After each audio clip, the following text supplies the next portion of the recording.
देवसनाव बुंदि नोंथांखौ 30 जौखोन्दोसोल' भट मोनगोन होननानै नोंथाङा मा बुंगोन? 30 माने 30%। बेयो उल्था। नोंथांमोना बयबो मिथिगौ गामियाव थां टाउनाव थां हौवाफोरनाव सों हिनजावफोरनाव सोङो आदिबासिनाव सोङो सों नोङो गुरखाफोरनाव सों बा ख्रिस्टाननाव सोङो नोङो हिन्दुनाव सों मुस्लिमनाव सों बयबो बुंगोन नांगोल नांगोल नांगोल।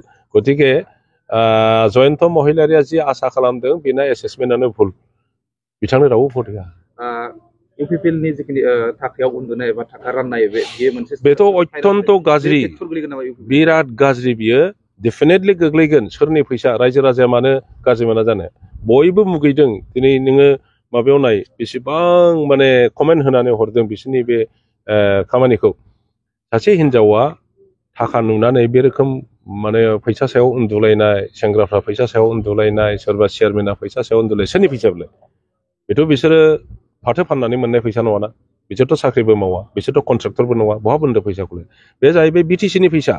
बिटिसिनि फैसाखौ बिसोरो खायदायै बायदायै लुथिदों आरो बे लुथिनानै गाव गावनि गारि घोड़ा न' बां लुनायाव बेबहार खालामदों आरो माखासेखौ दा भट बायनो थाखाय गामि गामि 500 थाखा राननायनि सिमां नुदोंमोन। जोङो गोबांखौ हमबाय।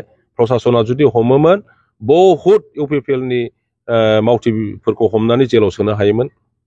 नैथि पजिशनाव सोर थागोन? नैथि पजिशन थार्ड पजिशन आं बेफोरखौ एसेस खालामाखै। जोङो देरहागोन 70% भट लानानै। गुरजन मुसाहारिया बुङोदि बिपिएफ थगायनायनि थाखाय एबार भट मोननाय नङा होनदों। बिपिएफआ थगायनाय? बिपिएफआ माखौ थगायदों? बिथाङा जेबो मिथिया बियो। फरायसाफोरखौ थगायदों। दा जे सुपार 50 होनदों बे सुपार 50आ प्रमद बर' बानायाखै इउपिपिएल बानायाखै। नोंथांमोनहा मोजाङै बेखौ हगारनानै हो। खाम्फा बरगयारि बानायदों हाग्रामा महिलारिनि दिनाव। 2016 सनावनो आङो 25 जन मेधाबि छात्र छात्रिफोरखौ सेनियर आइएएस सेनियर आइपिएस फोरनि दारैहाय सिलेक्शन खालामनानै दिल्लीयाव आङो इउपिएससि कचिंनि थाखाय फाथायदों आरो बेनि थाखाय जोङो सासे सासेयाव 3 लाख इनभेस्ट खालायोमोन। बेनि उनावहाय जोङो जायफ्रा मेट्रिकआव 75 to 85 मार्क्स लादों बिसोरनो जोङो 10,000 करि स्कलारशिप होदोंमोन। 85 एन्ड एबाभ मोननायफोरनो 15,000 जोङो स्कलारशिप होदों। पिएइचडि खालामनाय एनआइटि खालामनाय स्टुडेन्टसफोरनो जोङो 1 लाख फाइनान्सियेल एसिस्टेन्स होदों। आइआइएम खालामनाय आइआइटि खालामनाय मेडिकेल फरायनाय बिसोरनो जोङो 2 लाख फाइनान्सियेल एसिस्टेन्स होदों।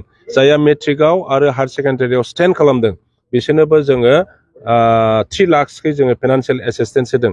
बेफोर खामानिखौ गासिबो जों खालामबोजोबदों। दा बिथांमोनहा 25 नि जायगायाव 50 जन खालामदों मोजां खोथा।